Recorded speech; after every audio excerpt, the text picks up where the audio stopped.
7 signes qui prouvent que vous allez réussir. Quelles sont vos chances de réussir? Dans quelle mesure allez-vous réussir? Après avoir interviewé des centaines et rencontré des centaines de PDG, d'athlètes, de célébrités, certaines des personnes les plus accomplies dans le monde, je me suis posé la question, quelles sont les conditions à respecter pour avoir du succès? J'ai toujours été fasciné par l'état d'esprit des gens extrêmement performants. Leur discipline, leur concentration, leur détermination face aux difficultés. Qu'est-ce qui les rend différents? Et ce ne sont pas des théories, ce sont des signes. Voyons combien de ces signes vous correspondent. Signe numéro 1. Les gens qui réussissent ont de bonnes habitudes. Les gens qui échouent ont de mauvaises habitudes. Des habitudes telles que fumer, boire, prendre de la drogue, passer trop de temps devant la télévision. Vous voyez, les gens qui réussissent en sont là où ils en sont aujourd'hui grâce à leurs habitudes. Les habitudes déterminent 95% du comportement d'une personne. Tout ce que vous êtes aujourd'hui, tout ce que vous allez accomplir à l'avenir est déterminé par la qualité des habitudes que vous formez en ce moment même. Ce que j'ai constaté, c'est que les meilleures personnes possèdent les meilleures habitudes. Vous voyez, les gens brillants sont simplement des gens qui ont de brillantes habitudes. Ces brillantes habitudes pourraient être se lever tôt le matin, méditer, lire, faire du sport régulièrement. Combien de ces habitudes vous correspondent? Signe numéro 2. Les gens qui réussissent sont incroyablement motivés. À quel point êtes-vous motivé? À quel point vous vous poussez à obtenir des résultats? Ce sont vos motivations personnelles qui convertissent vos idées en actions, puis en résultats. C'est votre degré de motivation qui vous permettra de continuer quand les choses deviendront difficiles. C'est votre degré de motivation qui vous permet de rebondir après une perte ou un échec. Alors, à quel point êtes-vous motivé? Ou à quel point êtes-vous feignant? À quel point vous procrastinez? À quel point remettez-vous les choses à plus tard? Vous savez, pendant les 5 premières années de ma carrière, je n'ai pas pris un seul jour de congé. Je travaillais 10, 12, 14 heures, absolument tous les jours, pendant 5 années consécutives. Pourquoi? Parce que j'étais motivé. J'étais motivé à subvenir aux besoins de ma famille. J'étais motivé à prouver aux autres qu'ils avaient tort. Et aujourd'hui, je suis motivé par ma mission. À quel point êtes-vous motivé? Signe numéro 3. Les gens qui réussissent ont confiance en leurs capacités.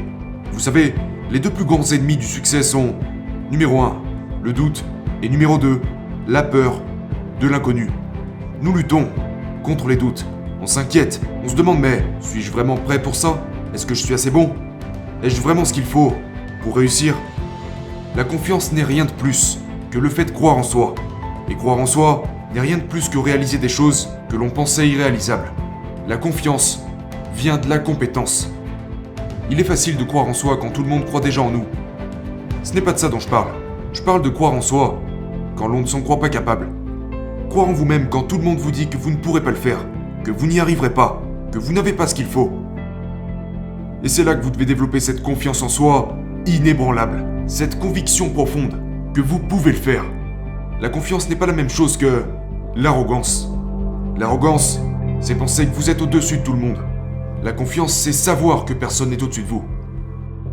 Avez-vous suffisamment confiance en vous et en vos propres capacités pour faire ce que vous avez à faire? Êtes-vous prêt à parier sur vous-même? Pas seulement des mots, mais sur vos actions. À quelle fréquence est-ce que vous investissez en vous-même? Êtes-vous prêt à miser tout ce que vous avez pour vos objectifs et pour vos rêves? Êtes-vous prêt à parier sur vous-même? Ou au contraire, vous procrastinez, vous hésitez? Vous êtes un perfectionniste.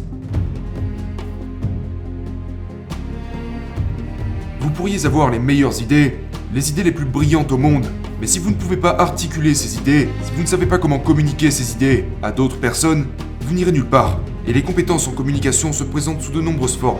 Je parle de savoir rédiger un email, rédiger des publications sur les réseaux sociaux, ou savoir tenir une réunion, parler en face à face, parler au téléphone, parler avec un potentiel client ou encore savoir parler à un grand groupe de personnes. Tout cela relève des compétences en communication. Une des choses que j'ai faites qui a changé ma vie au début de ma carrière, c'est que j'ai rejoint Toastmaster pour perfectionner et développer mes compétences de prise de parole en public. J'apprenais aussi d'un mentor pour développer mes compétences en rédaction qui est de la communication sous forme écrite. L'art d'utiliser les mots imprimés pour persuader et influencer quelqu'un. Donc, tous les gens qui réussissent ont cette chose en commun, la capacité d'influencer, persuader et d'inspirer d'autres personnes. Signe numéro 5. Ils ont une mentalité axée sur la croissance. Mark Cuban lit 3 heures par jour. Bill Gates lit au moins 1 heure par jour. Je lis 2 à 3 livres par semaine. Depuis des années maintenant, je m'applique à apprendre constamment. Et je ne parle pas seulement de lire des livres. Il peut s'agir d'écouter des podcasts, parler à d'autres personnes qui réussissent, être coaché par vos mentors. Mais les gens qui réussissent apprennent en permanence de nouvelles choses. Ils ne s'arrêtent jamais. Plus vous en savez, plus vous réalisez que vous ne savez rien. Moins vous en savez, plus vous pensez en savoir. Signe numéro 6. Les gens qui ont du succès acceptent les échecs.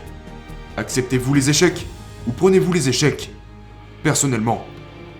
Les gens qui réussissent sont incroyablement positifs en ce qui concerne leur avenir.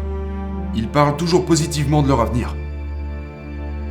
Ils parlent des choses qu'ils veulent atteindre comme s'ils étaient déjà arrivés, même si dans le présent rien de tout ça ne fait partie de la réalité. Ils croient en eux-mêmes. Ils ont une vision positive de leur avenir. Walt Disney a été licencié par des rédacteurs en chef disant qu'il n'avait ni imagination ni créativité. Steven Spielberg a été rejeté 3 fois par des écoles de cinéma avant d'entamer son immense parcours. Le colonel Sanders, à l'âge de 66 ans, a été rejeté plus de 1000 fois avec sa recette avant qu'un restaurant ne l'accepte. Vous remarquerez que les personnes les plus accomplies dans tous les domaines sont généralement celles qui ont essuyé le plus d'échecs au cours de leur carrière.